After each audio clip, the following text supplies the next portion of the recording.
ವಾಕ್ಯವನೆಲ್ಲ ಬೋಧದಿಂಕನ್ನಡಲಿ ಬೋಧಿಸುತ್ತ ಜನರ ವೇದಾಮತಿ ಕೆಡಿಸಿರುವ ಸಾಧು ನಿಜಗುಳಿಗೆ ಮಣಿಯುವೆನು ಸಾಧು ನಿಜಗುಳಿಗೆ ಮಣಿಯುವೆನು ನಿಜವನ್ನರಿಸುವ ಶ್ರೀ ನಿಜಗುಳಿಯ ಗ್ರಂಥವನ್ನು ನಿಜವಾಗಿ ಬೇಳೆ ನಿಜದೋರ್ಮನ ಮೊಳಗಿಸುವ ಸುಜನರಿಗೆ ನಿತ್ಯ ನಮಿಸುವೆನು ಸುಜನರಿಗೆ ನಿತ್ಯ ನಮಿಸುವೆನು ಬದ್ಧ ಜೀವರಿಗೆಲ್ಲ ಅದ್ವೈತ ಬೋಧಾಗಿ ಸುಧರನ್ನಾಗಿ ಗೈದ ಶ್ರೀ ಜಡಿಸಿದ ಸಿದ್ಧರುಡರಿಗೆ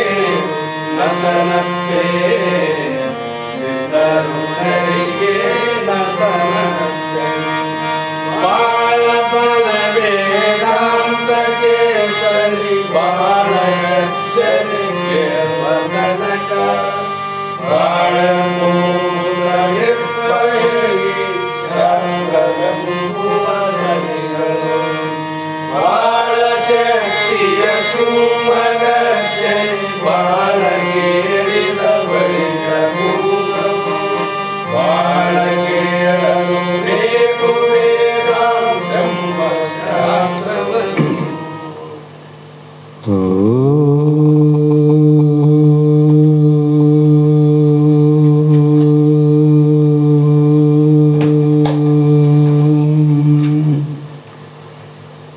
ध्यानमूलं गुरुर्मूर्ति पूजमूलं गुरुर्पादं मन्त्रमूलो गुरुर्वाक्यं मुक्तिमूलो गुरुकृपः जगदादि जगद्गुरु अद्वैत सार्वभौम सद्गुरु ಸಿದ್ಧಾರೂಢ ಮಹಾಸ್ವಾಮಿಗಳ ದಿವ್ಯ ಪಾದಗಳಿಗೂ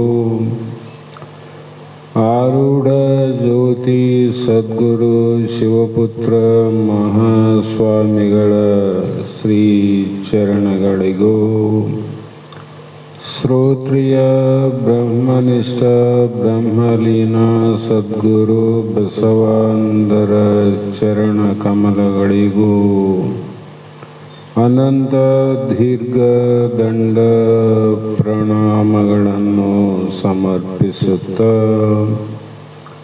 ಸದ್ಗುರು ಸಿದ್ಧಲಿಂಗಪ್ಪ ತಾತ ಕಪಗಲ್ ಇವರನ್ನು ಮನದೋಳ್ ಧ್ಯಾನಿಸುತ್ತ ತಮ್ಮೆಲ್ಲರಿಗೂ ವಂದಿಸುತ್ತ ಈ ದಿನ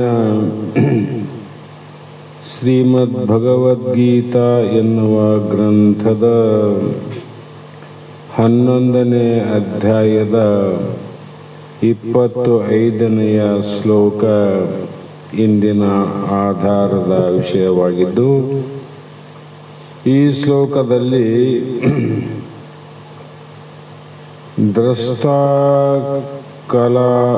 ಕರಾಲಿನಿ ಚ ಚೈತೆ ಮುಖಾನಿ ದೃಷ್ಟ್ವಾ ಏವ ಕಲಾನಲ ಸನ್ನಿಹಾನಿ ದಿಶಾ ನ ಜಾನೆ ನ ಲಭೆ ಚ ಶರ್ಮ ಪ್ರಸೀದ ಅಂತ ಅರ್ಥ. ಹೇ ಕೃಷ್ಣ ಭಗವಂತನೇ, ಗುರುನಾಥನೇ ಅಥವಾ ಆತ್ಮಸ್ವರೂಪನೇ, ನಿನ್ನ ವಿಕಾರಳ ರೂಪ ಅಂದರು. ಕರಾಳದಲ್ಲಿ 2 ಭಾಗ, ಒಂದು ವಿಕಾರ, ಒಂದು ಕರಾಳ. ಕರಾಳ ಅಂದರೆ ಇದ್ದಕ್ಕೆ ಇದ್ದಂಗೆ ನೋಡೋದು ಕರಾಳ ದೃಷ್ಟಿ. ವಿಕಾರ ದೃಷ್ಟಿ ಅಂದರೆ ಅದೇ ರೂಪ ಭಯಂಕರವಾಗಿ ತೋರುವಾಗ ಅದು ವಿಕಾರ ಆಗ್ತದೆ. ಅಗ್ನಿ ಅದು ವ್ಯಷ್ಟಿ ರೂಪ ಆದಾಗ, ಅದರಿಂದ ಉಪಯೋಗ ಆದ ಸಮಷ್ಟಿ ಆದಾಗ ಅದು ಬಹಳ ಭಯಂಕರ ಆಗ್ತದೆ. ದೊಡ್ಡದಾದಾಗ ಅದೇ ಅಗ್ನಿಯಿಂದ ಬೆಂಕಿಯಿಂದ ಭಯ ಆಗ್ತದೆ. ಅದೇ ಸೂಕ್ಷ್ಮವಾಗಿದ್ದಾಗ ಅದರಿಂದ ಅನುಕೂಲ ಆಗ್ತದೆ. ಅದರಂತೆ ಪರಮಾತ್ಮನ ರೂಪದಲ್ಲಿ ಎರಡು, ಒಂದು ಕರಾಳ ವಿಕಾರ ಅಂತ. ಆ ದೃಷ್ಟಿಯನ್ನು ಹೇಗಿದೆ ಅಂದರೆ ಈಗಾಗಲೇ ಹೇಳಿದಂತೆ ಸೂಕ್ಷ್ಮವಾದ ಅಗ್ನಿ ಪ್ರಜ್ವಲವಾದಂತೆ. ಸೂಕ್ಷ್ಮವಾದ ಬೆಂಕಿ ಪ್ರಜ್ವಲವಾದಾಗ ಗತಿ ಏನಾಗ್ತದೆ ನೋಡೋಕ್ಕಾಗೋದಿಲ್ಲಂತ. ಆ ರೀತಿ ನಿನ್ನ ಮುಖಗಳನ್ನು ಮತ್ತು ನಿನ್ನ ದಿಕ್ಕುಗಳನ್ನು, ನಿನ್ನ ಇರುವಿಕೆಯನ್ನು, ನಿನ್ನ ವಿರಾಟ ಸ್ವರೂಪದ ನಾನಾ ಆಕಾರಗಳನ್ನು ನೋಡಿ ನಾನು ನನ್ನ ನೆಮ್ಮದಿಯನ್ನೇ ಕಳೆದುಕೊಂಡಿದ್ದೇನೆ ಭಗವಂತ. ಶಾಂತಿ ಹೋಗಿ ಅಶಾಂತಿ ಆಗ್ತದೆ. ಯಾವಾಗ ಬೆಂಕಿ ಮನೆಗೆ ಹತ್ತಿತು ಅಂದರೆ ಅಶಾಂತಿ ಆಗ್ತದೆ, ಮನೆ ಒಳಗಡೆ ಇದ್ದರೆ ಶಾಂತಿ ಆಗ್ತದೆ. ಅದರಂತೆ ಹೇ ದೇವೇಶ, ಹೇ ಜಗನ್ನಿವಾಸ, ನನಗೆ ನಿನ್ನ ಇದ್ದಕ್ಕೆ ಇರುವಂಥ ರೂಪವನ್ನು ನೋಡಿ ತಡೆದುಕೊಳ್ಳುವ ಶಕ್ತಿ, ಸಾಮರ್ಥ್ಯ, ಪ್ರಾಬಲ್ಯವನ್ನು ನನಗೆ ದಯಪಾಡಿಸು ಅಂತ ಕೇಳ್ತಾನೆ ಇಲ್ಲಿ. ಯಾಕಂದರೆ ಅರ್ಜುನ ಸಾಮಾನ್ಯ ವ್ಯಕ್ತಿಯಲ್ಲ, ಅವನು ಪರಾಕ್ರಮಿನೂ ಆಗಿದ್ದ ಮತ್ತು ವೀರ ಪುರುಷನೂ ಆಗಿದ್ದ. ಅಷ್ಟೇ ಅಲ್ಲದೆ ದೇಹದಲ್ಲಿ ಬಲ, ಮನಸ್ಸಿನಲ್ಲಿ ಮನೋಬಲ, ಬುದ್ಧಿಯಲ್ಲಿ ತೀವ್ರತರವಾದ ಬುದ್ಧಿ, ಅವುಗಳಿಗೆ ಏನು ಕಡಿಮೆ ಆಗಿದ್ದಿಲ್ಲ ಅರ್ಜುನನಿಗೆ. ನಮಗೆ ಒಂದಿದ್ರೆ ಒಂದಿರಂಗಿಲ್ಲ, ಅರ್ಜುನನಿಗೆ ಎಲ್ಲ ಇದ್ದರೂ ಕೂಡ ಅವನಿಗೆ ಯಾವ ಭಯವೂ ಕೂಡ ಇದ್ದಿಲ್ಲ, ಯಾವ ಭಯನೂ ಇದ್ದಿಲ್ಲ, ಭೀತಿ ಇದ್ದಿಲ್ಲ. ಯಾಕಂದರೆ ಶತ್ರುಗಳ ಮಧ್ಯದಲ್ಲಿ ನಿಂತು ಯುದ್ಧವನ್ನು ಮಾಡಿ ಜಯಶಾಲಿಯಾಗುತ್ತೇನೆ ಅನ್ನುವಂಥ ಪಣವನ್ನು ತೊಟ್ಟವನು ಪರಾಕ್ರಮಿ ಅರ್ಜುನನು. ಅಂದರೆ ಮಹಾಬಲಶಾಲಿಯಾಗಿದ್ದ, ಮರಣಕ್ಕೆ ಅಂಜಲಾರದೆ ವೀರಾವೇಶದಿಂದ ಕ್ಷತ್ರಿಯ ಧರ್ಮಕ್ಕೆ ಅನುಗುಣವಾಗಿ ಹೋರಾಡುವಂಥ ಶಕ್ತಿ ಕೂಡ ಅವನಿಗಿತ್ತು ಅಂತ ಅರ್ಥ. ಅದು ಆದರೆ ಅಂಥ ಗುಣಶಾಲಿಯಾಗಿದ್ದರೂ ಆ ಅರ್ಜುನನಿಗೆ ಆ ವಿರಾಟ ಸ್ವರೂಪವನ್ನು ನೋಡಿದಾಗ ಅಲ್ಲಿ ಪ್ರಳಯ ಕಾಲಕ್ಕೆ ಸಮಾನವಾಗಿ ತೋರಿದ್ದರಿಂದ ಅವನು ಭಯಪಟ್ಟನು. ಈ ಜ್ಞಾನ ದೃಷ್ಟಿಯನ್ನು ಪಡೆದುಕೊಂಡಂಥ ಅರ್ಜುನನಿಗೆ ಇಷ್ಟೆಲ್ಲ ಶಕ್ತಿ, ಸಾಮರ್ಥ್ಯ, ಯುಕ್ತಿ, ದೃಷ್ಟಿ ಎಲ್ಲ ಇದ್ದರೂ ಪ್ರಳಯ ಕಾಲದಲ್ಲಿ ನಮ್ಗೇನಾಗ್ತದೆ? ಮಹಾ ದುಃಖ ಆಗ್ತದೆ. ಅಷ್ಟೇ ದುಃಖ ಆಯ್ತು ಅವನಿಗೆ. ಯಾಕಂದ್ರೆ ಇನ್ನೇನು ಉಳಿಲಿಲ್ಲ ಅಂತ, ಜಗತ್ತಿನಲ್ಲಿ ಏನು ಉಳಿಲಿಲ್ಲ ಅನ್ನೋ ಒಂದು ಭಾವ ಬಂದಾಗ ಆವಾಗ ಅವನು ಜ್ವಾಲೆಯಲ್ಲಿ ಸಿಕ್ಕ ಸರ್ವ ಪದಾರ್ಥಗಳು ಭಸ್ಮೀಭೂತವಾಗಿ ಹೋಗುತ್ತವೆ, ನಿನ್ನ ಹಲ್ಲುಗಳು ಶೂಲದಂತೆ ತೋರಿಬರುತ್ತವೆ. ಹಾಗಾಗಿ ನನಗೆ ಒಂದೊಂದು ಸಲ ಎಚ್ಚರವಿಲ್ಲದಂತಾಗುತ್ತದೆ ಮತ್ತು ಒಂದೊಂದು ಸಲ ಏನನ್ನು ನೋಡದಂತೆ ಕುರುಡನಾಗದಂತೆ ಆಗುತ್ತದೆ. ಆ ಕಾರಣ ನಾನು ಎಲ್ಲಿರುವೆನೋ, ಏನು ಮಾಡುವೆನೋ ಅನ್ನುವುದು ಯಾವುದು ನನಗೆ ತಿಳಿಯದಂತಾಗಿದೆ.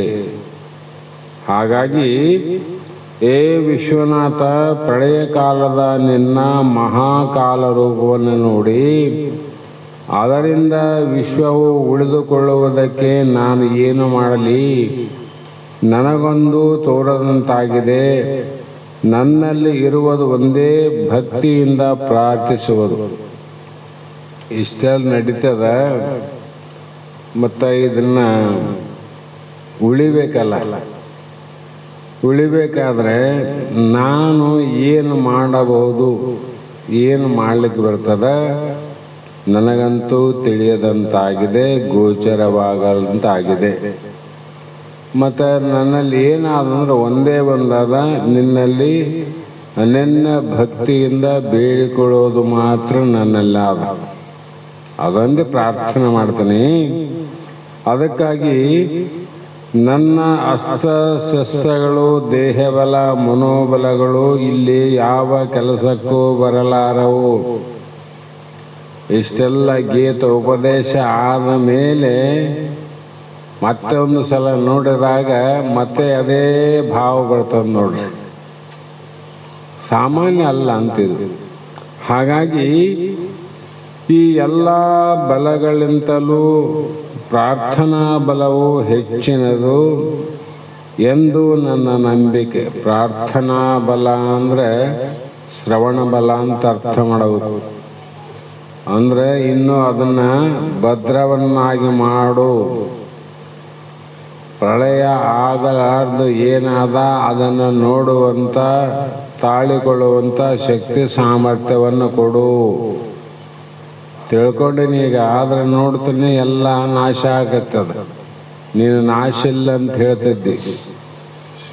ಹಾಗಾಗಿ ಕೋಪ ಬಂದಾಗ ಒಂದು ಸಾರಿ ದೇವನನ್ನು ನೆನೆಸಿಕೋ ಎಂದು ಹೇಳುತ್ತಾರೆ. ಮನುಷ್ಯರಿಗೆ ಇರುವುದು ಇದೊಂದೇ ಬಲ. ಆದುದರಿಂದ ಹೇ ದೇವನೇ, ಹೇ ಭೂತೇಶ, ನೀನು ಸರ್ವ ಸಮರ್ಥನು. ಆಮೇಲೆ ಸಂಪೂರ್ಣ ಜಗತ್ತಿಗೆ ನೀನೇ ಆಧಾರನು. ಆಧಾರ ಯಾರು? ನೀನೆಲ್ಲ. ನಿನ್ನ ಆಧಾರದಲ್ಲಿ ಸಿನಿಮಾಗಳು ತೋರ್ತಾವ, ಸಿನಿಮಾಗಳು ಅಡಗ್ತಾವ. ಸಿನಿಮಾಗಳು ತೋರ್ತಾವಿಲ್ಲ, ಯಾವುದ ಪರದೆಯ ಆಧಾರದ ಮೇಲೆ ಸಿನಿಮಾಗಳು ತೋರ್ತಾವ ಮತ್ತು ಅಡಗುತ್ತವೆ. ಅಡಗಿವು ಮತ್ತೆ ಸೆಕೆಂಡ್ಸು ಮತ್ತೆ ತೋರ್ತಾವ, ಮತ್ತೆ ಅಡಗ್ತಾವ. ಹೌದಿಲ್ಲ? ಪ್ರಳಯ ಆದರೂ ಕೂಡ ಇದೇ ಸೂತ್ರದಲ್ಲಿ, ಮಹಾಪ್ರಳಯ ಆದರೂ ಕೂಡ ಆಧಾರದಲ್ಲಿ ಅಡಗ್ತಾವ, ಮತ್ತೆ ಆಧಾರದಲ್ಲೇ ಉತ್ಪತ್ತಿ ಆಗ್ತಾವ. ಮತ್ತು ಈಗ ನಿನ್ನಲ್ಲಿ ತೋರುವಂಥ ದೇಹ ನಿನ್ನ ಆಧಾರದಲ್ಲಿ ಲಯ ಆಗ್ಯದ. ಹಿಂದೆ ಈಗ ವರ್ತಮಾನದಲ್ಲಿ ನಿನ್ನ ಆಧಾರದಲ್ಲಿ ತೋರಕತ್ತದ. ಮತ್ತು ನಾಳೆ ಮರಣ ಆದಾಗ ದೇಹ ನಿನ್ನ ಆಧಾರದಲ್ಲಿ ಲಯ ಆಗ್ತದೆ, ಮತ್ತೆ ನಿನ್ನ ಆಧಾರದಲ್ಲಿ ಉತ್ಪತ್ತಿ ಆಗ್ತದೆ. ಹಾಗಾಗಿ ಇಲ್ಲಿ ಭೂಮಿ ಆಧಾರ ತಪ್ಪಿದರೆ, ನಿನ್ನೆ ಹೇಳಿನಿ, ಭೂಮಿಯ ಆಧಾರ ತಪ್ಪಿದರೆ ಮನೆಗಳು ಬಿದ್ದು ಹೋಗುವಂತೆ, ನಿನ್ನ ಆಧಾರ ತಪ್ಪಿದರೆ ಚರ ಅಚರ ಕೋಟಿ ದೇಹಗಳೆಲ್ಲವೂ ಬಿದ್ದು ಹೋಗುವಂತೆ ಹೋಗ್ತಾವಿಲ್ಲ. ಅದಕ್ಕೆ ಏನು ಮಾಡಬೇಕು ಈಗ ನೀನು? ಭೂಮಿ ಆಧಾರ ಇಲ್ಲ ಅಂದರೆ ಮನೆ ಬಿದ್ದು ಹೋಗ್ತಾವಲ್ಲ. ಮನೆ ಬಿದ್ದು ಹೋಗಬಾರ್ದು ಅಂತಂದರೆ ನಿನ್ನ ಆಧಾರ ತಪ್ಪಲಾರ್ದಂತ ರಕ್ಷಣೆ ಮಾಡು ಅಷ್ಟೆ. ಅದೊಂದೇ ಉಳ್ಕೊಂಡದ್ದು. ಅದರಂತೆ ಜಗತ್ತಿನ ಚರ ಅಚರ ಎಲ್ಲ ಲೋಕದ ಜೀವಿಗಳು ನಿನ್ನ ಆಧಾರದಲ್ಲಿ ಆಶ್ರಯ ಪಡೆದವ. ಅದಕ್ಕಾಗಿ ನಿನ್ನ ಆಧಾರ ನಾಶ ಆಗಲಾರದಂತೆ, ಕೆಡದಂತೆ ರಕ್ಷಿಸು ಅಂತ ಇಲ್ಲಿ ಅರ್ಜುನ ಕೇಳಿ, ಮತ್ತೆ ಅದು ಬಿದ್ದು ಹೋಗದಂತೆ ರಕ್ಷಿಸಬೇಕಾದ್ರೆ ಜ್ಞಾನದಿಂದ ದಗ್ನವಾಗಲಿ, ಜ್ಞಾನ ಬರುವುದಕ್ಕಿಂತ ಮೊದಲೇ ಬಿದ್ದು ಹೋದರೆ ಅದಕ್ಕೆ ಪುನರ್ಜನ್ಮ ತಪ್ಪಿದ್ದಲ್ಲ. ಜ್ಞಾನದಿಂದ ಸುಟ್ಟೆ ಹೋಗಲಿ, ಜ್ಞಾನ ಬರೋದಕ್ಕಿಂತ ಮುಂಚೆ ಅಜ್ಞಾನದಿಂದಲೇ ಬಿದ್ದು ಹೋಗಲಿ, ಅದಕ್ಕೆ ಪುನರ್ಜನ್ಮ ತಪ್ಪಿದ್ದಲ್ಲ. ಯಾವುದಕ್ಕೆ? ಕರ್ಮಜನ್ಯ ಶರೀರಕ್ಕೆ ತಪ್ಪಿದ್ದಲ್ಲ ಅಂತ. ಕರ್ಮ ಮಾಡಿವೆಲ್ಲ, ಈಗ ಹಿಂದಿಂದು ಕರ್ಮ, ಈಗ ಕರ್ಮ ಮಾಡಿಲ್ಲ ನಾವು.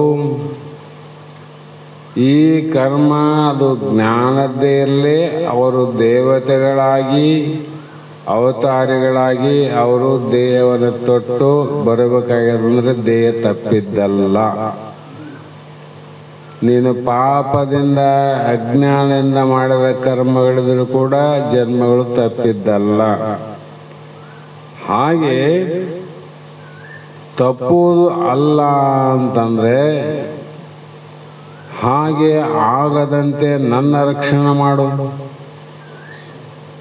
ತಪ್ಪಿಸೋಳ ಪ್ರಯತ್ನ ನಾ ಕುಂತೀನಿ, ನೀವು ತಪ್ಪಾಗಿಲ್ಲ ಅಂತಲೇ ಹೇಳ್ತಾವ. ಅದಕ್ಕೆ ಹಂಗ ಆಗದಂತೆ ರಕ್ಷಣೆಯನ್ನು ಮಾಡು ಅಂದಾಗ, ಮೋಹವು ನಿನ್ನ ದೂತ. ಪರಮಾತ್ಮನ ದೂತ ಯಾರು ಅಂದ್ರೆ ಮೋಹ. ಯಾಕಂದ್ರೆ ಮೋಹ ಏವ ಮಹಾಮೃತ್ಯು. ಆ ದೂತ ಎಲ್ಲಿ ಬಂದ ಅಲ್ಲಿ ಮೃತ್ಯು ತಪ್ಪಿದ್ದಲ್ಲ ನೋಡ್ರಿ. ಅದಕ್ಕಾಗಿ ನನ್ನನ್ನು ಮೋಹ ಆವರಿಸದಂತೆ ನೋಡಿಕೋ ದಯಮಾಡಿ ಭಗವಂತ. ನಮಗೇನು ಮುಚ್ಚಲಾರ್ದಂಗ ಅದು ರಕ್ಷಣೆ ಮಾಡಬೇಕಾಗಿದ್ರೆ ಮೋಹ. ನಾವೆಲ್ಲ ಮೋಹ, ಅನಂತ ಜಗತ್ತಿನ ಮೇಲೆ ಮೋಹ ಇಟ್ಟಿವಿ, ಮತ್ತು ಐಶ್ವರ್ಯದಲ್ಲಿ ಮೋಹ ಇಟ್ಟಿವಿ. ಎಲ್ಲ ಮೋಹಕ್ಕಿಂತ ದೇಹದ ಮೇಲೆ ಮೋಹ ಇಟ್ಟಿವಲ್ಲ. ಈ ಮೋಹವನ್ನು ಆವರಿಸದಂತೆ ಮುಚ್ಚದಂತೆ ನನ್ನನ್ನು ರಕ್ಷಣೆ ಮಾಡು. ನಿನ್ನ ಕರಾಳ ಸ್ವರೂಪವನ್ನು ಉಪಸಂಹಾರ ಮಾಡಿಕೋ. ಈ ಸ್ವರೂಪದಲ್ಲಿ ನಿನ್ನ ನೋಡೋಕ್ಕಾಗವಲ್ತು, ಅದಕ್ಕೆ ಉಪಸಂಹಾರ ಮಾಡು. ಅಂದ್ರೆ ಮೊದಲು ಯಾವ ನಿನ್ನ ಸ್ವರೂಪದ ಆ ಸ್ವರೂಪವನ್ನು ತಾಳು. ಹಾಗೆ ಇಲ್ಲಿ ಕೂಡ ನಿನ್ನ ಕರುಣೆಯ ಪ್ರತಿಮೂರ್ತಿ ಜಗತ್ತು. ಯಾರ ಕರುಣೆಯ ಮೂರ್ತಿ ಅಂದರೆ ಪರಮಾತ್ಮನ ಕರುಣಾಮೂರ್ತಿ ಅಂತ ಇದು ಜಗತ್ತು. ನಿನ್ನ ವಾಸದ ಗ್ರಹ, ನೀನು ಎಲ್ಲಿ ವಾಸ ಮಾಡ್ತೀ ಅಂತ ಹೇಳಿದ್ರೆ ಮಾನವರಲ್ಲಿ ಹೃದಯ ಕಮಲ ಮಧ್ಯದಲ್ಲಿ, ಅಲ್ಲಿ ನಿನ್ನ ವಾಸವ. ಹಾಗೆ ಅದು ಕೆಡದಂತೆ ಧಾರಣ ಮಾಡು, ಮತ್ತೆ ನೀನು ಬಿಟ್ಟು ಹೋಗಬೇಡ. ಕೆಡಲಾರ್ದಂಗ ನೀನೇ ವಾಸವನ್ನು ಮಾಡಿದ್ದಿ, ದೇಹವೇ ದೇಗುಲವಯ್ಯ. ಹಾಗೆ ಜಗತ್ತಿನ ಜೀವಕೋಟಿಗಳು ಆ ಕಾಲದಲ್ಲಿ ಬಿದ್ದು ಹೋಗದಂತೆ ನೋಡಿಕೋ. ಜೀವಗಳಿಗೆ ಬ್ರಹ್ಮಜ್ಞಾನವಾಗುವವರೆಗೆ ಬುದ್ಧಿಯು ವಿಕಾಸವಾಗುತ್ತಾ ಹೋಗಲಿ ಅಂತ ಪ್ರಾರ್ಥನೆ ಮಾಡ್ತಾನೆ. ಯಾಕಂದರೆ ಜೀವಿಗಳಿಗೆ ಬ್ರಹ್ಮಜ್ಞಾನ ಆಗಬೇಕಾಗಿದ್ರೆ ಅದು ವಿಕಾಸ ಆಗಬೇಕು. ಅರಣ್ಯ ಸುಟ್ಟು ಹೋಗ್ಬೇಕಾದ್ರೆ ಮನೆಗಳ ಬೆಂಕಿ ಅರಣ್ಯದಾಗ ಸುಟ್ಟು ಹೋಗೋದಿಲ್ಲ. ಆ ಬೆಂಕಿ ವಿಕಾಸ ಆದಂಗೆಲ್ಲ ಮಹಾ ಅರಣ್ಯ ನಾಶ ಆಗ್ತದ. ಜ್ಞಾನ ಆದರೂ ಕೂಡ ಅದು ವಿಕಾಸ ಆಗ್ತಾ ಹೋಗಬೇಕು. ಆವಾಗ ಅಜ್ಞಾನದ ಕಾರ್ಯಗಳೆಲ್ಲ ನಾಶ ಆಗ್ತಾವ. ಅಲ್ಲಿ ಬೆಂಕಿ ಬಿದ್ದಾಗ ಮರಗಳಷ್ಟೇ ಸುಡ್ತಾವ, ಎಲೆಗಳಷ್ಟೇ ಸುಡ್ತಾವ, ಸಣ್ಣ ಸಣ್ಣ ಬಳ್ಳಿಗಳು ಉಳಿತಾವ. ಅಥವಾ ಮೃಗ ಜಾತಿಗಳಲ್ಲಿ ಹುಲಿ ಸಿಂಹ ಸಾಯ್ತಾವ, ಇಲಿ ಹೆಗ್ಗಣ ಹುಡಿತಾವ. ಹಿಂಗೇನು ಆದೇನಿಲ್ಲ, ಸರ್ವೋ ನಾಶ ಆಗ್ತದೆ ನೋಡ್ರಿ. ಯಾವುದು ಜ್ಞಾನ ಅಗ್ನಿ ಬಲ ಅಂದ್ರಷ್ಟೇ, ವಿಕಾಸ ಅಂದ್ರೆ ಅಷ್ಟೇ. ಹೀಗೆ ಅದು ಇದೇ ನನ್ನ ಬೇಡಿಕೆ. ಅದು ಸಂಕೋಚ ಆಗಬಾರ್ದು, ವಿಕಾಸ ಆಗಬೇಕು. ಬೆಂಕಿ ಅರಣ್ಯಗೆ ಹಚ್ಚಬೇಕಂತ ಹೊಂಟನ, ಅವನು ಬೆಂಕಿ ಹಾಕ್ಯನ, ಅದು ದೊಡ್ಡದಾಗಲಾರ್ದೆ ಸಣ್ಣದೇ ಇನ್ನೂ ಆಯ್ತಂದ್ರೆ ಅರಣ್ಯ ನಾಶ ಆಗ್ತದೆ. ಏನದು ಅರಣ್ಯ ನಾಶ ಆಗೋದಿಲ್ಲ, ಅದು ವಿಕಾಸ ಆಗಬೇಕು. ಅದರಂತೆ ನನ್ನ ಸ್ವರೂಪವೇ ಪ್ರಸನ್ನನಾಗು. ನೀನು ಹೇಗಿದ್ದಿ ಅಂದರೆ ಈ ರೂಪವನ್ನು ಬಿಟ್ಟು ನೋಡಿದಾಗ ನನ್ನ ಸ್ವರೂಪವೇ ನೀನಿದ್ದಿ, ನಿನ್ನ ಸ್ವರೂಪವೇ ನಾನಿನಿ. ಅದಕ್ಕೆ ನನ್ನ ಸ್ವರೂಪ ಹೇಗಿದೆ ಅದರಂತೆ ನನಗೆ ಪ್ರಸನ್ನನಾಗು ಅಂತಿಲ್ಲ ಅರ್ಥ.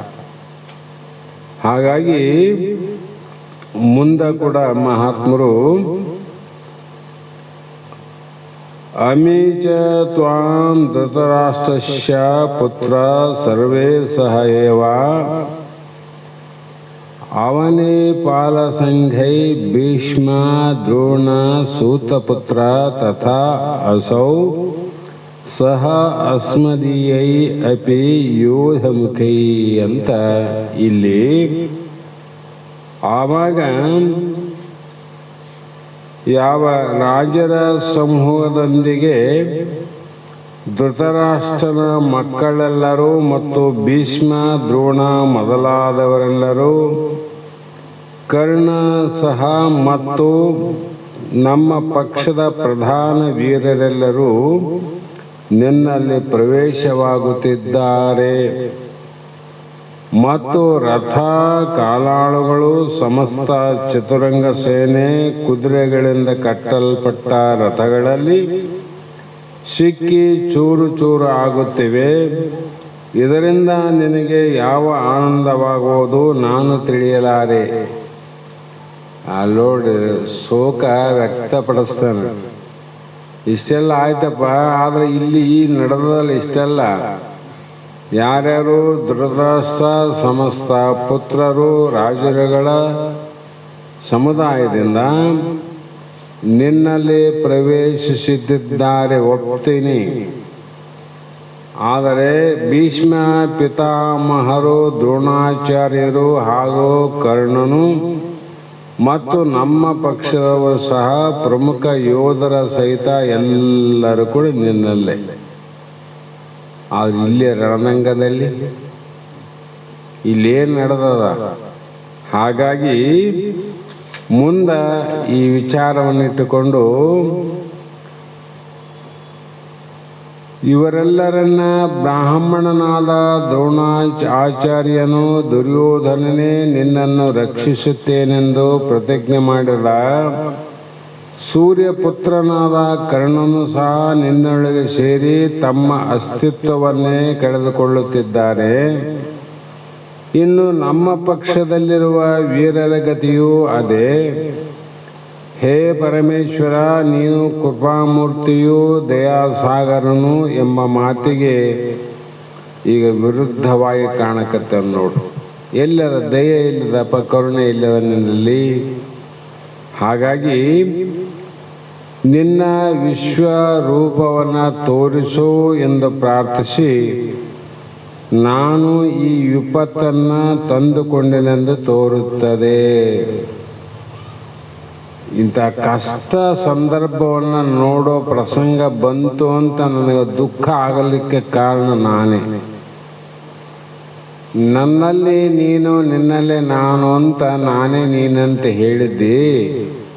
ಅಷ್ಟು ತಿಳ್ಕೊಂಡು ನಾ ಸುಮ್ಮನಿದ್ರೆ ಸಾಕಾಗಿತ್ತು.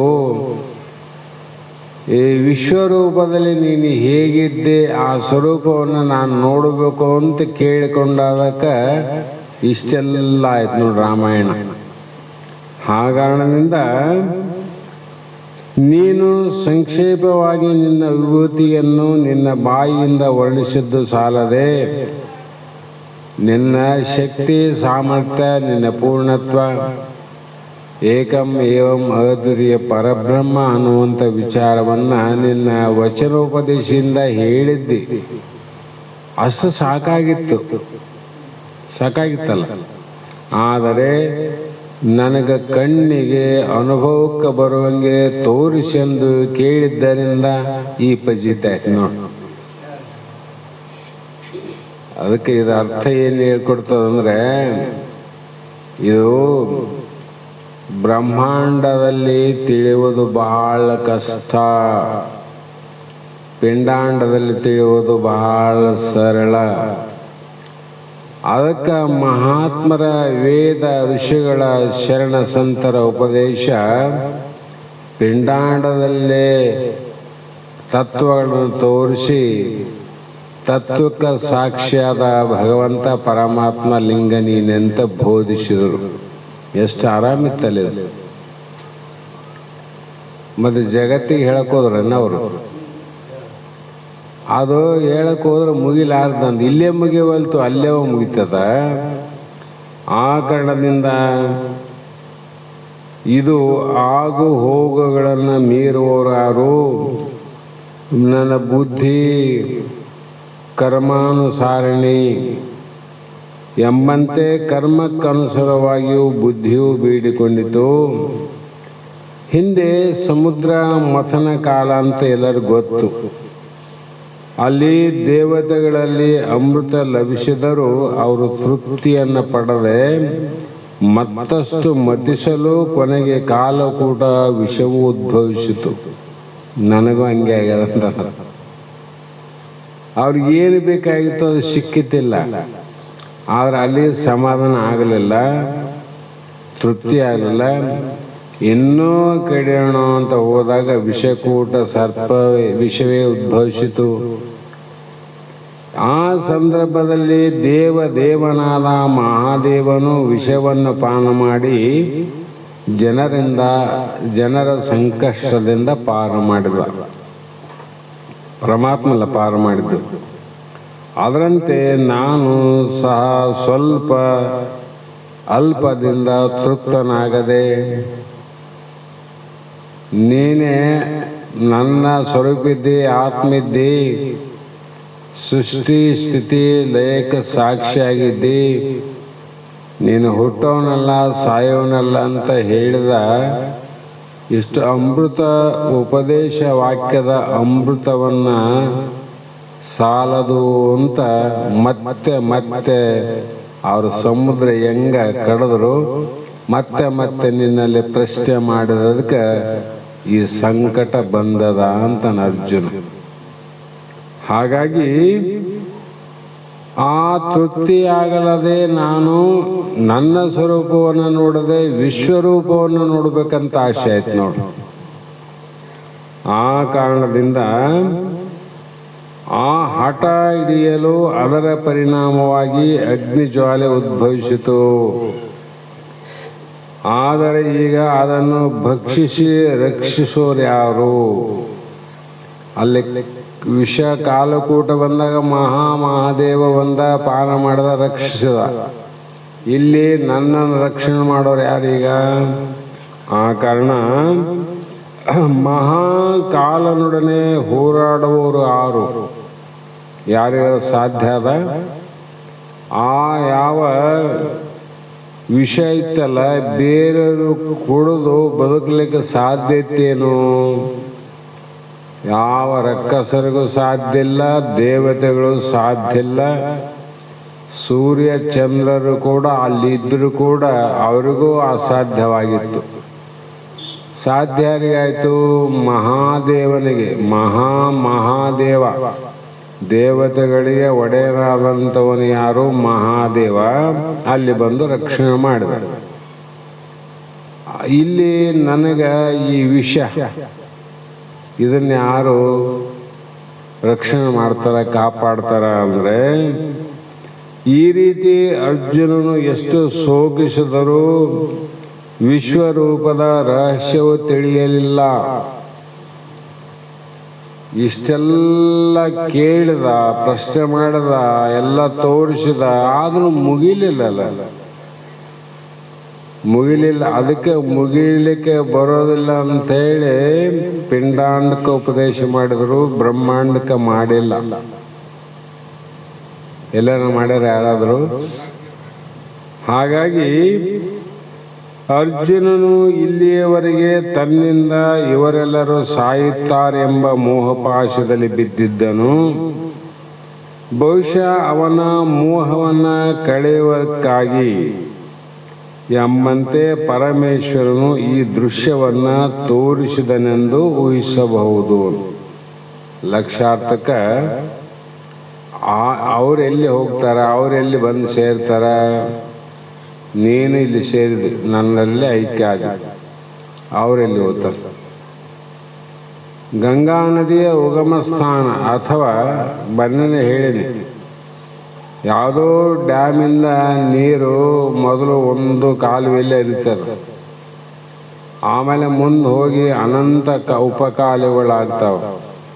ಆ ಉಪಕಾಲುವೆಗಳು ಮತ್ತು ಸಣ್ಣ ಕಾಲುವೆಗಾಗಿ ಲಕ್ಷ ಲಕ್ಷ ಭೂಮಿಯಲ್ಲಿ ತಿರುಗಾಡಿ ಅಡ್ಡಾಡಿ ಕೊರಿ ಎಲ್ಲಿ ಬರ್ತಾವ, ಹಳ್ಳಕ್ಕೆ ಬರ್ತಾವ, ಹಳ್ಳಕ್ಕೆ ಬಂದು ನದಿ ಬರ್ತಾವ, ನದಿ ಬಂದು ಮತ್ತೆ ಸಮುದ್ರ ಸೇರ್ತಾವ. ಹೌದಿಲ್ಲ? ಅದರಂಗ ಅವರ ಗತಿ ಏನು ಅಂತ ತಿಳಿಬೇಕಾಗಿದ್ರೆ ಇಷ್ಟೆಲ್ಲ ತೋರಿಸಿ ಮತ್ತೆ ಅಲ್ಲೇ ಅಡಗಿಸ್ಬೇಕಾಗ್ಯದ. ಆ ಕಾರಣದಿಂದ ಈ ದೃಶ್ಯವನ್ನು ತೋರಿಸಿದನೆಂದು ಊಹಿಸಬಹುದು. ಅದಕ್ಕಾಗಿ ಕಾಲರೂಪ ಪರಮೇಶ್ವರನು ಎಂಬಂತೆ ತತ್ವವನ್ನು ತಿಳಿದು ಅಹಂಕಾರವನ್ನು ಬಿಟ್ಟು ಬಿಡಬೇಕೆಂಬ ಶಿಕ್ಷಣದ ಅರ್ಥವೇ ಈ ಶ್ಲೋಕ. ಭಾಳ ತಿಳ್ಕೊಂಡು ಏನು ಮಾಡ್ತಿದ್ದಿ, ನಿನ್ನಲ್ಲಿ ಇಷ್ಟು ತಿಳ್ಕೊಂಬಿಡು ಸಾಕಂತ ಅಂತೋಣ ಏನು ಮಾಡ್ತಿದ್ದಿ. ಹಾಗಾಗಿ ಮುಂದೆ ವಕ್ರಾಣಿತೆ ತ್ವರಮಾಣ ವಿಶಂತಿ ದುಷ್ಟಾಕರಾಲನೆ ಭಯಾನಕಾನಿ ಕೇಚಿತ್ ವಿಲಗ್ನ ದಶನಾಂತರೇಶು ಸಂದೇಶಂತೆ ಚೂಣಿತೈ ಉತ್ತಮಾಂಗೈ ಅಂತ ಈ ಶ್ಲೋಕದಲ್ಲಿ ತೀವ್ರವಾದ ವೇಗದಿಂದ ಅವರೆಲ್ಲರೂ ತಮ್ಮ ವಿಕಾರವಾದ ಭಯಂಕರವಾದ ಮುಖದಲ್ಲಿ ಪ್ರವೇಶ ಮಾಡುತ್ತಿದ್ದಾರೆ. ಪುಡಿಯಾದ ಇವರ ಶಿರಗಳು ನಿನ್ನ ಕೆಳಗಿನ ಮೇಲಿನ ದಂತಗಳ ಮಧ್ಯದಲ್ಲಿ ನೇತಾಡುತ್ತೆ ಅಂದರು. ಎಲ್ಲಿಗೆ ಹೋಗ್ತಾವೋ? ಯಾಕಂದ್ರೆ ಆಕಾಶದಲ್ಲಿ ಮೋಡಗಳು ಎಲ್ಲಿ ಅಡಿಗೆ ಹೋಗ್ತಾವ, ಆಕಾಶದಲ್ಲಿ ಅಡಿಗೆ ಹೋಗುವಂತೆ ಎರಡೂ ಪಕ್ಷದ ಸೇನಾಧಿಪತಿಗಳು ಸೈನ್ಯ ಏನದಲ್ಲ, ಅವರು ತಮ್ಮ ತಮ್ಮ ಆಯುಧಗಳೊಂದಿಗೆ ವಿಶ್ವರೂಪ ಪರಮಾತ್ಮನ ಮುಖದಲ್ಲಿ ಊಟ ಮಾಡುವವರ ಬಾಯಿಯಲ್ಲಿ ಅನ್ನ ಸೇರಿ ಹೋಗುವಂತೆ ಲಯವಾಗುತ್ತವೆ ಅಂದರು. ಇಷ್ಟು ಆಯುಧ, ಇಷ್ಟು ಸೈನಿಕರು, ಇಂಥವರೆಲ್ಲ ಹೆಂಗ ನಿನ್ನ ಬಾಯಿಗೆ ಅನ್ನದ ಅಗಳು, ನೂರಾರು ಅನ್ನದ ಅಗಳು ಒಂದೇ ಸಲ ಹೋಗ್ತಾವಿಲ್ಲ, ಅದಂತೆ ಈ ವಿಶ್ವರೂಪದ ಜಗತ್ತೆಲ್ಲ ಪರಮಾತ್ಮನ ಬಾಯಿಯಲ್ಲಿ ಅನ್ನದ ಅಗಳಿದ್ದಂಗಂತ.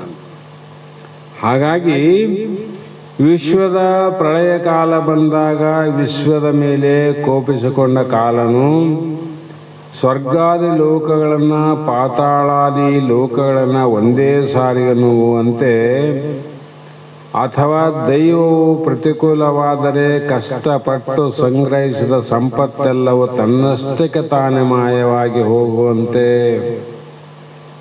ಕಷ್ಟಪಟ್ಟು ಸಂಪಾದನೆ ಮಾಡಿದ್ದೆಲ್ಲ ಆ ಸಂಪತ್ತೆಲ್ಲ ಒಂದೊಂದು ಸಮಯ ಬಂದಾಗ ತನ್ನಷ್ಟಿಗೆ ತಾನಲ್ಲ ಎಂದು ನಾಶ ಹೋಗ್ತದೆ. ಗಳಿಸೋದಕ್ಕೆ ಎಲ್ಲರೂ ಕಷ್ಟಪಡ್ತೀವಿ, ನಾಶ ಆಗಲಿಕ್ಕೆ ಯಾರಾದ್ರು ಕಷ್ಟಪಟ್ಟಾರೇನು? ಕಷ್ಟಪಟ್ಟಿಲ್ಲ. ಗಳಿಸೋದಕ್ಕೆ ಕಷ್ಟಪಟ್ಟಿವಿ, ಒಂದು ತೂಕ ಇದೆ. ನಾಶ ಆಗಲಿಕ್ಕೆ ಯಾರು ಕಷ್ಟಪಟ್ಟಿಲ್ಲ, ಹೌದಿಲ್ಲ? ಮತ್ತೆ ಗಳಿಸಿದ ನಾಶ ಹೆಂಗಾಯ್ತು? ಗಳಿಸಿದ ನಾಶ ಆಗಬಾರ್ದಾಗಿತ್ತಲ್ಲಪ್ಪ. ಗಳಿಸೋದಕ್ಕೆ ಕಷ್ಟಪಟ್ಟಿವಿ, ಗಳಿಕೆ ಆಗ್ಯಾವ. ನಾಶ ಆಗಲಿಕ್ಕೆ ಕಷ್ಟಪಟ್ಟಿಲ್ಲಲ್ಲ. ಪಟ್ಟಿಲ್ಲ ಅಂದರೆ ಗಳಿಸಿದವ್ರದ್ದು ಹಂಗೆ ಇರಬೇಕಾಗಿತ್ತು. ಯಾಕೆ ನಾಶ ಆಯಿತು? ಆ ತನ್ನಷ್ಟಕ್ಕೆ ತಾನೇ ಅದು. ಅದೇನು ಭಾಳ ತಲೆ ಕೆಡಿಸಬೇಡ್ರಂತಾರ. ಅದಕ್ಕೆ ದೈವವು ಪ್ರತಿಕೂಲವಾದರೆ ತನ್ನಷ್ಟಕ್ಕೆ ತಾನೇ ನಾಶ ಆಯಿತು. ದೈವ ಅಂದರೆ ಪುಣ್ಯ. ಪುಣ್ಯ ನಾಶ ಆದರೆ ಸಂಪತ್ತು ನಾಶ ಆಗ್ತದೆ ತಿಳ್ಕರಿ. ಸಂಪತ್ತು ಗಳಿಕೆ ಆಗಬೇಕಾದ್ರೂ ಪುಣ್ಯನೇ ಕಾರಣ, ಆ ಸಂಪತ್ತು ನಾಶ ಆಗ್ಬೇಕಾದ್ರೆ ಪುಣ್ಯ ನಾಶ ಆದ್ರೆ ಸಂಪತ್ತು ನಾಶ ಆಗ್ತದ. ಪುಣ್ಯ ಜಮಾ ಆದ್ರೆ ಸಂಪತ್ತು ಜಮಾ ಆಗ್ತದೆ ಅಂತ ಅರ್ಥ ಆಯ್ತಿಲ್ಲ. ಅರ್ಥ ಮಾಡ್ಬೇಕಲ್ಲ. ಅದಕ್ಕಾಗಿ ನಿಜಗುಣರ ಆ ಮಾತನ್ನು ಕೂಡ ಅರ್ಥ ಅದ. ಪುಣ್ಯವನ್ನ ಮಾಡು, ನನಗೆ ಸಂಪತ್ತಾಗಲಿ, ನನಗೆ ಇನ್ನೊಂದಾಗಲಿ ಅಂತ ಪ್ರಯತ್ನ ಮಾಡ್ತದಲ್ಲ, ಪ್ರಯತ್ನದಿಂದ ಆಗೋದಿಲ್ಲ, ಅದು ಪುಣ್ಯದಿಂದ ಆಗೋದು. ಅದಕ್ಕೆ ಮಹಾತ್ಮರು ಉಪದೇಶ ಕೊಟ್ಟರು, ಪುಣ್ಯವನ್ನ ಮಾಡು. ಹಾಗಾಗಿ ಇಲ್ಲವೇ ಆನೆಯಿಂದ ನುಂಗಲ್ಪಟ್ಟ ಬೇಲದ ಕಾಯಿಯು ತಿರುಳು ಯಾರಿಗೂ ತಿಳಿಯದಂತೆ ನಾಶವಾಗಿ ಹೋಗುವಂತೆ ಅಂದಿರ್ತದ. ಕಾಯಿ ಯಾರಿಗೂ ಗೊತ್ತಾಗಲ್ಲ ನಾಶ ಆದದ್ದು. ಶಸ್ತ್ರಾಸ್ತ್ರದಿಂದ ಸುಸಜ್ಜಿತವಾದ ಎರಡು ಸೇನೆಗಳು ಒಂದಾಗಿ ನಿನ್ನೊಳಗೆ ಸೇರಿ ಹೋಗುತ್ತವೆ. ವಿಚಿತ್ರವೇನು ತಿಳಿಯದು. ಇವರಲ್ಲಿ ಯಾರೂ ಸಹ ದೈವಿ ಶಕ್ತಿಯನ್ನು ಉಲ್ಲಂಘಿಸಿ ಬದುಕಲಾರರು.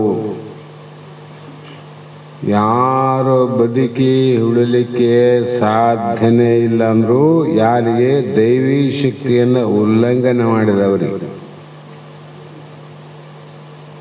ಆ ದೈವಿ ಶಕ್ತಿ ಪ್ರಾಪ್ತಿಯಾದವರು ಜ್ಞಾನಿಗಳಾಗಿ ಶರಣರು, ಸಂತರು, ಮಹಾತ್ಮರಾದಲ್ಲ, ಅವ್ರು ನಾಶ ಆಗಲಾರ್ದ ಉಳ್ಕೊಂಡ್ರು. ನೋಡ್ರಿ, ನಾವು ನಾಶ ಆದೀವಿ. ಯಾಕ? ದೈವಿ ಸಂಪತ್ತಿಲ್ಲ ಅಂತ.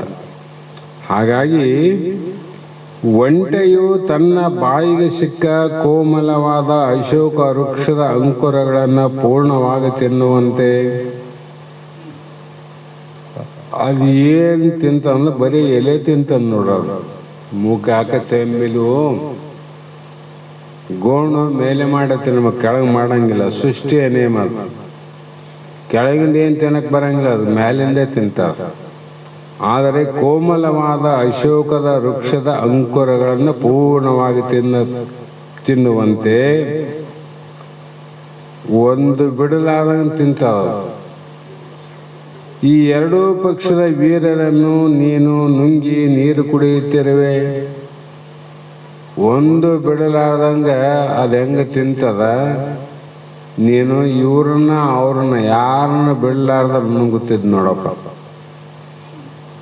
ನುಂಗ್ತಿದ್ದಿಲ್ಲ, ಮತ್ತೆ ಮುರ್ತು ಎಲ್ಲ ನುಂಗ್ಯದಿಲ್ಲ. ಯಾರು ಬಿಟ್ಟರು? ಈ ವೀರರ ಶಿರಸ್ಸುಗಳು ನಿನ್ನ ಮುಖದಲ್ಲಿರುವ ದಂತಗಳೆಂಬ ಕತ್ತರಿಯೊಂದಿಗೆ ಸಿಕ್ಕಿ ಕಿರೀಟ ಸಹಿತ ಪುಡಿ ಪುಡಿಯಾಗಬಲ್ಲದು. ನಮಗ ಅನ್ನ ಕಾಳು ಪುಡಿ ಪುಡಿ ಆಗ್ತದ, ಕಲ್ಲು ಹಲ್ಲು ಮುರಿತದ. ನಮಗೂ ಬಾಯ ಕಾಳು ಕಡೆಗೆ ಅದು ಬೇಯಿಸಿದ್ರೆ ವಯಸ್ಸಿನಾಗ ಅದು ಪುಡಿ ಪುಡಿ ಆಗ್ತದ. ಕಲ್ಲಿಗೆ ಹೋದ್ರೆ ಅಲ್ಲ ಮುರ್ತದ. ಮತ್ತೆ ಪರಮಾತ್ಮ ಬಾಯಿ ಹೆಂಗಿರಬಹುದು ಅಂತ ವಜ್ರದ ಕಿರೀಟಗಳವು. ಅಂತ ಕಿರೀಟಗಳು ಕೂಡ ನೀವು ಪುಡಿ ಪುಡಿ ಮಾಡ್ತದಂದ್ರೆ ನಿನ್ನ ಯಾವದಂತ ನಮ್ಮದು ಯಾವದಂತ, ನಿನ್ನ ಬಾಯಿ ಏನು ನಮ್ಮ ಬಾಯಿ ಏನು. ಹಾಗಾಗಿ ನೀನು ಮಹಾಕಾಲನು ಅಂತ ಹೇಳಿ ಮತ್ತೆ ಮುಂದಿನ ಶ್ಲೋಕದಲ್ಲಿ ಅನಂತ ರೀತಿಯನ್ನು ಹೇಳ್ತಾ, ಲೋಕದ ಮಾನವರು ನಿನ್ನ ಮುಖದ ಕೆಳಭಾಗದಲ್ಲಿ ಪ್ರವೇಶಿಸುವಂತೆ ತೋರುತ್ತದೆ.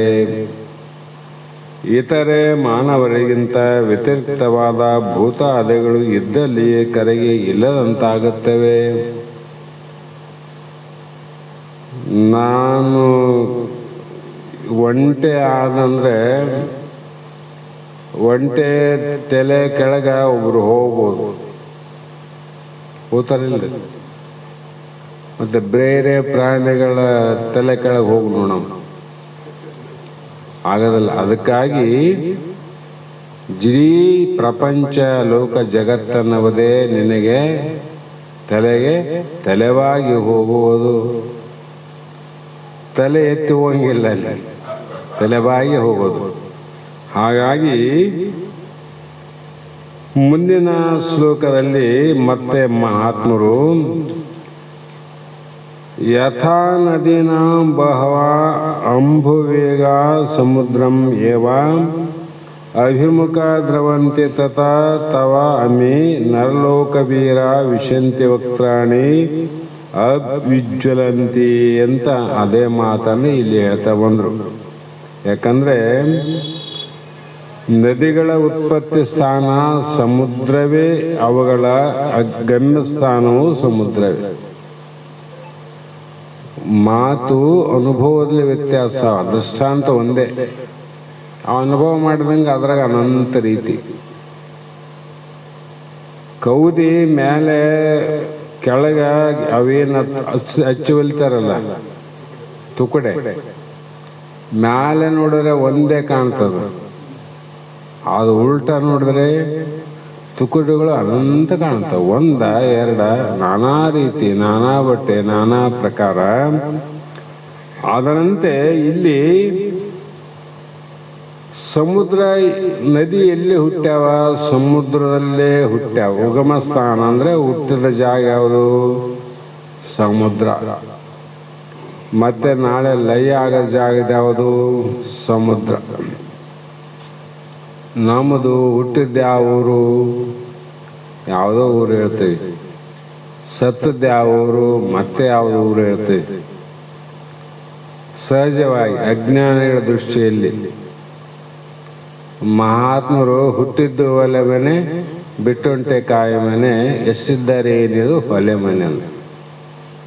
ಅವ್ರಿಗೆ ಗೊತ್ತಾಯ್ತು ಎಲ್ಲಿಂದ ಬಂದಿದ್ದಿ ಅಂದರೆ ಭೂಮಿಯ ತತ್ವಗಳಿಂದ ಹುಟ್ಟಿ ಬಂದವನು, ಮತ್ತೆ ಭೂಮಿಗೆ ನೀ ಸೇರವನು. ನದಿ ಅಲ್ಲೇ ಹುಟ್ಟಿದ ಅಲ್ಲೇ ಸೇರಬೇಕು, ಬೇರೆ ಅದಕ್ಕೆ ಸ್ಥಾನನೇ ಇಲ್ಲ, ಜಾಗನೇ ಇಲ್ಲ ಅಂತ. ನೀ ಹುಟ್ಟಿದ್ದೊಂದಲ್ಲಿ ಸಾಯೋದೊಂದಲ್ಲಿ ನಿನಗೂ ಜಾಗ ಇಲ್ಲ. ಎಲ್ಲಿ ಹುಟ್ಟಿದ್ದಿ ಮಣ್ಣಿಂದ ಕಾಯ, ಮತ್ತೆ ಮಣ್ಣಾಗ ಸೇರ್ತಾರಲ್ಲ ಮಣ್ಣು. ಯಾಕಂದ್ರೆ ಅದು ಬೇರೆ ಜಾಗನಿಲ್ಲ. ಸಮುದ್ರ ದೃಷ್ಟಾಂತ ಕೊಡ್ತದ, ಅದನ್ನು ನೋಡಿ ತಿಳ್ಕೊಬೇಕು ನಾವು.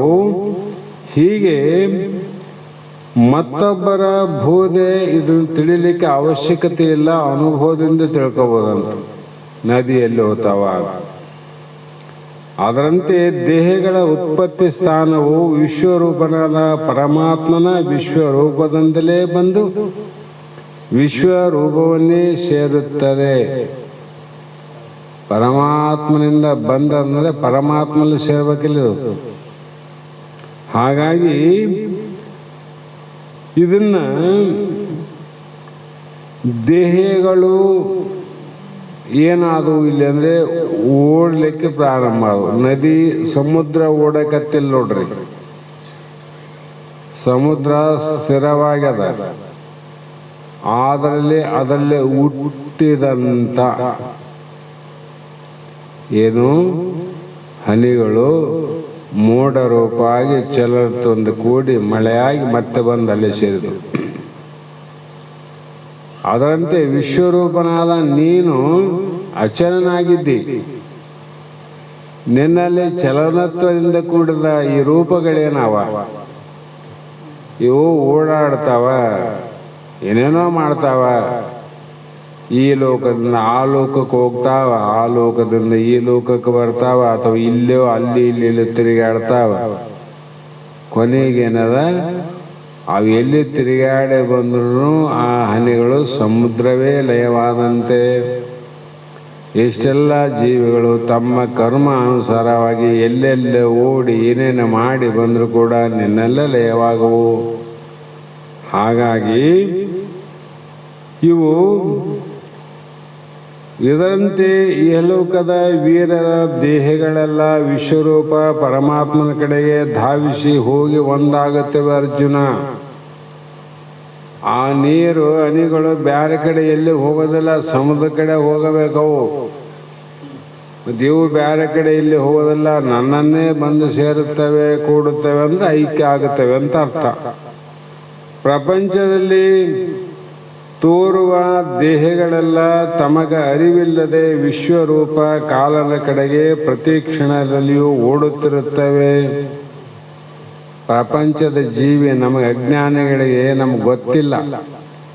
ನಾವೇನು ಸ್ಥಿರವಾಗಿ ಇದ್ದೀವಂತ ಅನ್ಕೊಂಡೀವಿ, ಆದರೆ ಅಸ್ಥಿರ ಇದ್ದೀವಂತ ನಾವು ಮಂದಿಗೆ ಹೇಳ್ತೀವಿ, ನಾ ತಿಳ್ಕೊಂಡಿಲ್ಲ. ನಮಗೆ ಎರಡಾದ ಜ್ಞಾನ, ಅಸ್ಥಿರ ಅಂತನೂ ಗೊತ್ತದ, ಸ್ಥಿರ ಅಂತ ವಿಶ್ವಾಸ.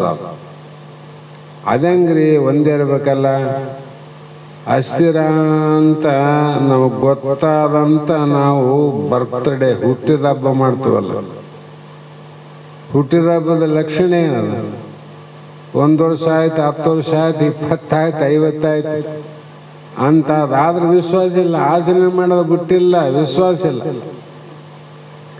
ಅದಂತೆ ಎಲ್ಲ ಜೀವಿಗಳು ಕೂಡ ಕಾಲನ ಕಡೆಗೆ ಪ್ರತಿ ಕ್ಷಣ ಅಂತ ಅದೇ ಪ್ರತಿ ಸಲ ಹೇಳ್ತಲ್ಲ ಸರ್ಪಭೂಷಣರು, ದೀಪದೊಳಗಿನ ಎಣ್ಣೆ ತಣ್ಣ ಹೆಂಗಾಗ್ತದೆ ಅದು ಗೊತ್ತಾಗಲ್ಲ ನೋಡ್ರಿ, ಕಡಿಮೆ ಆಗೋದು. ಪ್ರತಿ ಕ್ಷಣದಲ್ಲಿ ಕಡಿಮೆ ಕಡಿಮೆ ಕಡಿಮೆ ಕಡಿಮೆ ಆಗ್ತಾ ಆಗ್ತಾ ಕೊನೆಗೆ ಒಂದ್ಸಲ ಅದೇನಾಗ್ತದೆ, ನೆಂದು ಹೋಗ್ತದೆ. ನಮ್ಮದು ಪ್ರತಿ ಕ್ಷಣ ಬೇರೆದಕ್ಕೂ ಕೆಲವು ವಿಶ್ರಾಂತಿ ಆದ. ಮಾತನಾಡ್ತೀನಿ ಅಂದರೆ ನಾನು 1 ತಾಸು ಬಿಟ್ಟ ಮೇಲೆ ಮಾಣಿಗೆ ವಿಶ್ರಾಂತಿ ಆದ, ನೋಡುವ ಕಣ್ಣಿಗೆ ವಿಶ್ರಾಂತಿ ಆದ, ಕೇಳುವ ಕಿವಿಗೆ ವಿಶ್ರಾಂತಿ ಆದ, ಮನಸ್ಸಿಗೆ ವಿಶ್ರಾಂತಿ ಆದ, ಬುದ್ಧಿಗೂ ವಿಶ್ರಾಂತಿ ಆದ, ಸ್ಥೂಲಕ್ಕೂ ವಿಶ್ರಾಂತಿ ಆದ, ಸೂಕ್ಷ್ಮಕ್ಕೂ ವಿಶ್ರಾಂತಿ ಆದ, ಕಾರಣ ಶರೀರಕ್ಕೂ ವಿಶ್ರಾಂತಿ ಆದಲ್ಲ. ಅದರ ಆಯುಷ್ಯಕ್ಕೆ ವಿಶ್ರಾಂತಿನೇ ಇಲ್ಲ. ಜಾಗ್ರದಗೂ ಅದು ನಿನ್ನ ಬೆನ್ನ ಹತ್ತದ, ಸ್ವಪ್ನದಲ್ಲಿ ಬೆನ್ನ ಹತ್ತದ, ಕಾರಣ ಶರೀರಕ್ಕೂ ಬೆನ್ನ ಹತ್ತದ. ಆದ್ರೂ ಕೂಡ ಇದು ಅಜ್ಞಾನಿ ಜನಗಳಿಗೆ ಎಲ್ಲಿ ಗೊತ್ತಾಗ್ತದೆ? ಗೊತ್ತಾಗೋದಿಲ್ಲ. ಅದಕ್ಕೆ ಮಹಾತ್ಮರು ಆಯುಷ್ಯ 10 ಅಂತ ಅವ್ರು ಹೇಳ್ತಾ ಬಂದ್ರು. ಹೀಗೆ ಒಂದು ದೃಷ್ಟಾಂತ ಬರೀತಾರ. ಬೊಂಬೈ ಅಂತ ಒಂದು ಪಟ್ಟಣದಲ್ಲಿ ಒಬ್ಬ ವ್ಯಾಪಾರಿ ಮದ್ರಾಸು ಪಟ್ಟಣಕ್ಕೆ ವ್ಯಾಪಾರ ನಿಮಿತ್ತವಾಗಿ ಬೊಂಬೈಯಿಂದ ಮದ್ರಾಸಕ್ಕೆ ಹೋದ. ವ್ಯಾಪಾರಕ್ಕೋಸ್ಕರವಾಗಿ ಹೋದ.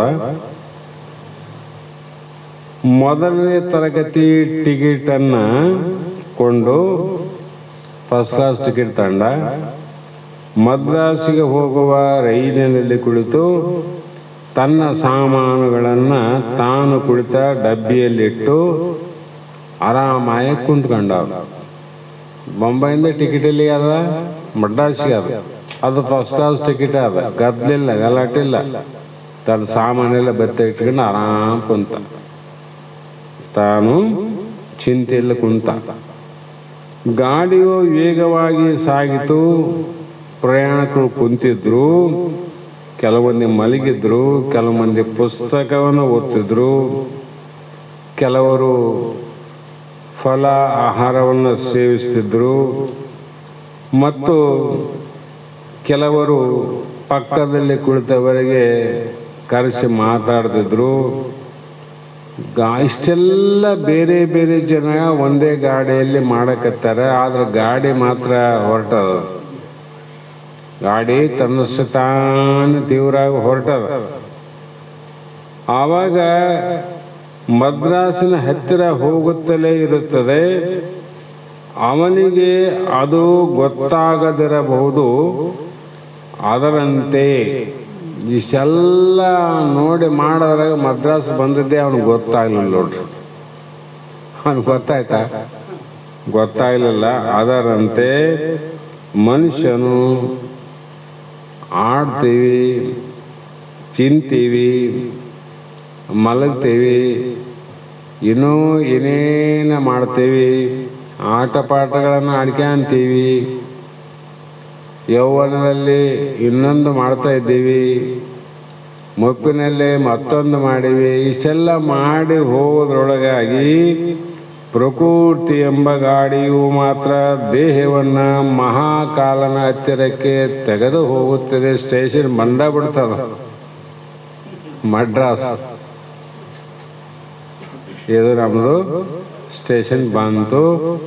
ಅದರಂತೆ ನದಿಗಳಿಗೆ ಸಮುದ್ರವೇ ಮಹಾಕಾಲ ಸ್ವರೂಪವಾದರೆ ದೇಹಗಳಿಗೆ ವಿಶ್ವರೂಪನೇ ಮಹಾಕಾಲ ಸ್ವರೂಪನು. ಈ ರಹಸ್ಯವನ್ನ ತಿಳಿದವರು ನಗುತ್ತಾರೆ, ತಿಳಿಯದಿದ್ದವರು ಅಳುತ್ತಾರೆ. ತಿಳಿದವರು ನಗುತ್ತಾರಿಲ್ಲ. ಯಾಕೆ ನಗ್ತಾರಂದ್ರೆ ಸಮಯ ಬಹಳಿಲ್ಲ. ನಾವು ಹೇಳ್ತೀವಲ್ಲ, ಸಮಯದ ಅಭಾವ ಎಲ್ಲಕ್ಕ ಸಮಯ ಆದಂಗೆ. ಕುಡಿಲಿಕ್ಕೆ ಸಮಯ ಅದ, ತಿನ್ನೋದಕ್ಕೆ ಸಮಯ ಅದ, ಪ್ರಪಂಚ ಮಾಡಕ ಸಮಯ ಅದ, ಇನ್ನೊಂದು ಮತ್ತೊಂದು ಎಲ್ಲದಕ್ಕೂ ಸಮಯ ಬೇಕಾದ ನೋಡ್ರಿ. ಆದ್ರೆ ನಮ್ಗೆ ಶಾಸ್ತ್ರ ಕೇಳೋದಕ್ಕೆ ಸಮಯ ಇಲ್ಲ. ಭಾಳ ಮಂದಿ ಹೇಳ್ತಾರೆ ಇದಕ್ಕೊಂದು ಸಮಯ ಇಲ್ಲ. ನೋಡ್ರಿ,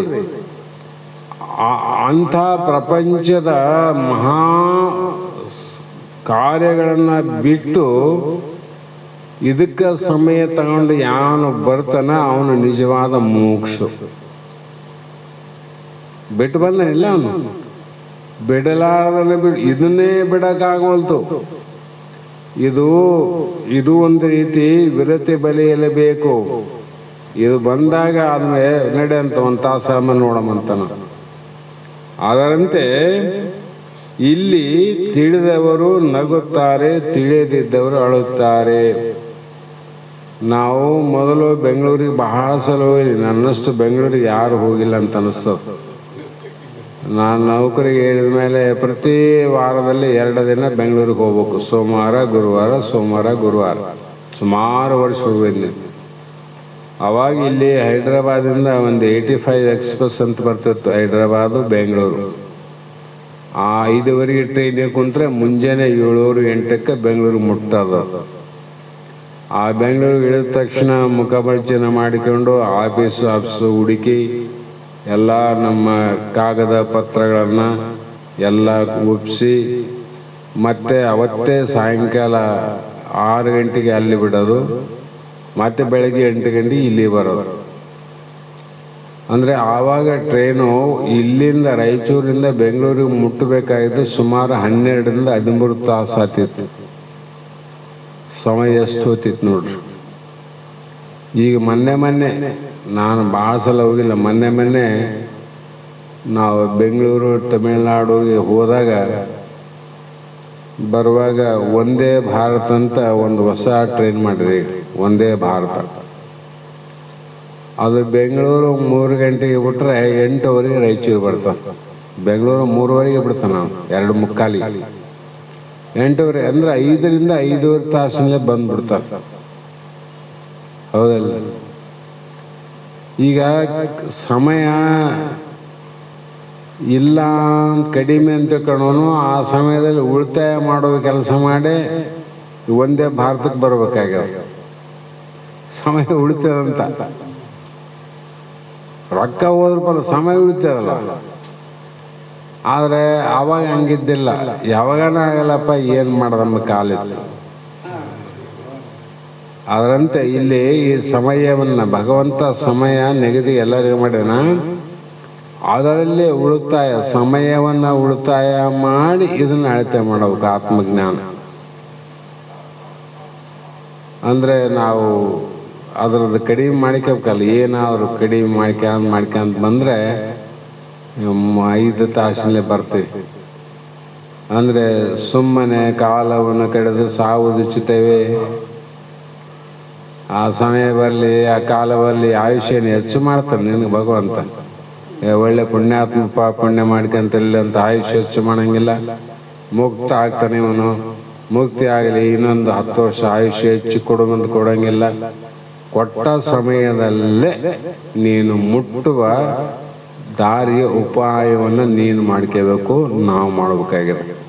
ಮಾಡಿಕೊಂಡು ತಿಳಿದವರು ನಗುತ್ತಾರ, ಮಾಡಿಕೊಳ್ಳಲಾರದೆ ಸತ್ತವರು ಅಳ್ತಾರೆ ನೋಡ್ರಿ. ಇಲ್ಲಿಗೆ ಸಮಯ ಆಗಿದೆ. ಇವತ್ತಿನ ಶಾಸ್ತ್ರದ ವಾಕ್ಪುಷ್ಪಗಳನ್ನು ಗುರುಪಾದಕ್ಕೆ ಸಮರ್ಪಿಸಿ ನಾವು ನೀವು ಧನ್ಯರಾಗೋಣ ಅನ್ನೋ ಮಾತನ್ನು ಹೇಳ್ತಾ ಈಗ ಮಂಗಲವನ್ನು ಹೇಳ್ರಿ.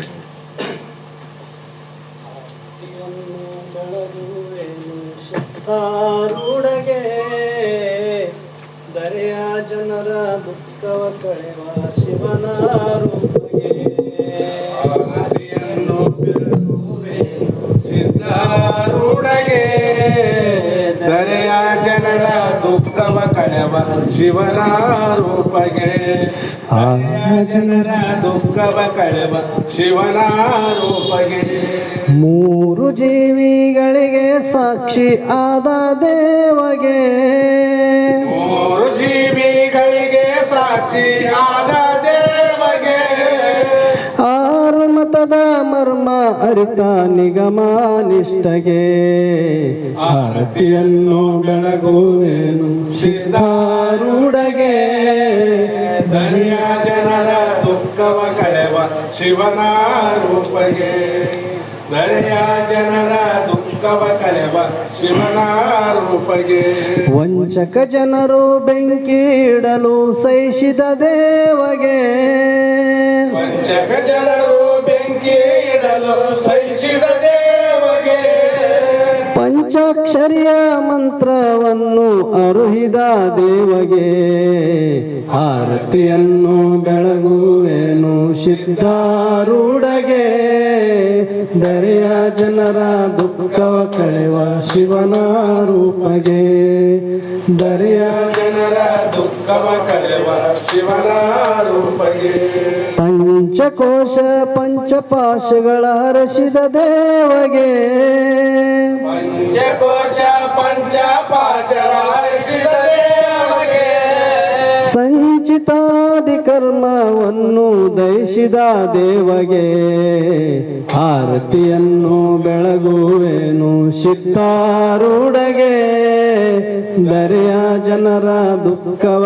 ಕಳೆವ ಶಿವನ ರೂಪಗೆ ದರೆಯ ಜನರ ದುಃಖವ ಕಳೆವ ಶಿವನ ರೂಪಗೆ ಹರ ಓಂ ಚೈತನ್ಯಂ ಶಾಶ್ವತಂ ಶಾಂತಂ ವ್ಯೋಮಾತೀತಂ ನಿರಂಜನಂ ನಾದಬಿಂದು ಕಲಾತೀತಂ ತಸ್ಮೈ ಶ್ರೀ ಗುರವೇ ನಮಃ ಶ್ರೀಮದ್ ಜಗದ್ಗುರು ಸಿದ್ಧಾರೂಢ ಮಹಾರಾಜ್ ಕಿ ಜೈ ಶ್ರೀ ಸದ್ಗುರು ಶಿವಪುತ್ರ ಸ್ವಾಮಿ ಮಹಾರಾಜ್ ಕಿ ಜೈ ಶ್ರೀ ಸದ್ಗುರು ಬಸವಾನಂದ ಸ್ವಾಮಿ ಮಹಾರಾಜ್ ಕಿ ಜೈ ಶ್ರೀ ಸದ್ಗುರು